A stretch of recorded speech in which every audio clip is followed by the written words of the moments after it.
Osama bin Laden Was a friend. was an agent During in the the United States Russian War. government under the code name Tim Osman.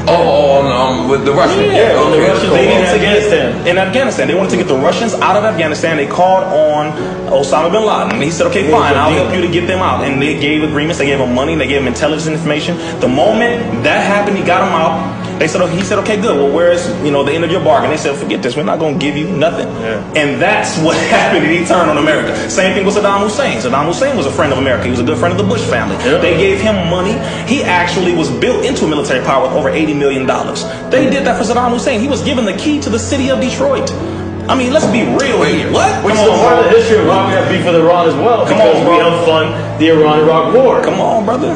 He know what it is. Colonel Muammar Gaddafi, man, I'll be pleased with our brother, was not some dictator. See, it's funny how the media will make you look like a damn monster. American media. When it suits, because America was in bed with Gaddafi. Come on, as brother. well at one point. Come on. Well, I'll just say this. In Libya, number one, Libya under Colonel Muammar Gaddafi had zero debt. They had free education, free health care. If you wanted to go to school abroad, they would give you the money and pay for the tuition, and it would pay for your room and board. When you got married, they would give the family $5,000. If you wanted to own a farm, they would give you all the tractors, all the seeds, and the land to till that farm. Gaddafi and the country of Libya was one of the only countries on the planet that had zero debt, was completely free to do whatever they wanted to do. And that's why they called him a dictator, because he would not allow America to have access to that wealth. He was going to create a joint currency using the wealth under the feet of the Libyan people, the gold, the oil, etc., and the wealth of the nearly 50 other countries in Africa, and come together to create a African currency. That money, based on the African worth, would have bankrupt China's yuan. It would have bankrupt America's dollar. It would have bankrupt the European pound. So that was removing total neocolonialism from the planet. And they said, we need to get rid of this nigga now. Because if he comes to power with those other 50 countries in Africa, we will have to bow to them. And we do not want to bow to them. That was what it was about, money. Because Gaddafi was a friend of America. Interestingly enough, when America tries to say that person is a dictator, that person's a dictator, the first question you need to ask is, hold on. What is it that country has that America needs?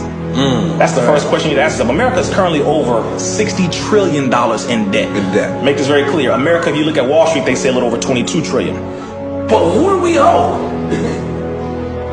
Y'all need to clap for that question. You need to clap for that. Ask it again. I have been waiting for somebody to ask you, because we know. And the Honorable Mr. Farrakhan has been telling it for a long time. The international banking families of Europe. You're talking about the Warburgs, the DuPonts, the Rothschilds. You're talking about the Carnegies. You're talking about those people who the Rockefellers. They own America after 1913 with the creation of the Federal Reserve. The Federal Reserve Act came into existence, and they literally are a gangster group that has nothing to do with the Constitution whatsoever. They took over the monetary printing of the money in America. That's only supposed to be given to Congress. They took over the continuous economic manipulation of America. So anything that happens in America goes through the international banking families of America, or Europe, pardon me. And they own America. They own most of the world. And that's who America owns. Exactly.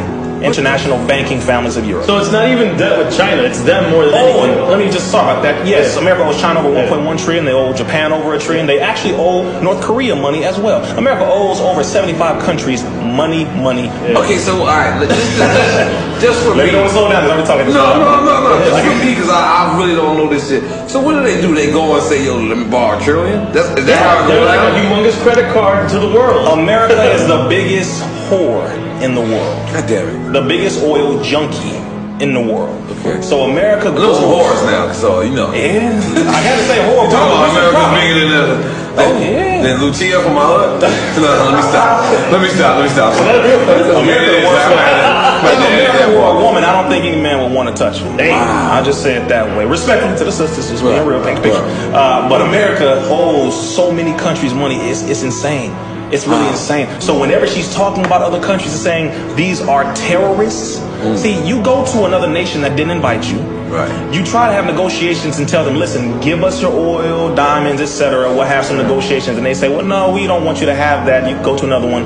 And America says, oh, okay, cool. So America leaves, and what do? They send in agents through the CIA. They assassinate the leadership after they use the media in that country to turn the people against the leader of that country. Then it's called a coup. They assassinate the leader, and they prop up someone who was a CIA agent who they had trained to be the new person to run for the leadership of that country, put him in place, and then they have free access to the wealth that they already were trying to get in the first place. This is called a coup. America's been doing it for a very long time. They have murdered and assassinated leaders all across the planet. Which Iran as well, with the Shah and everything. Yeah, the Shah, bro. America is a gangster, brother. Right. I mean, a real one.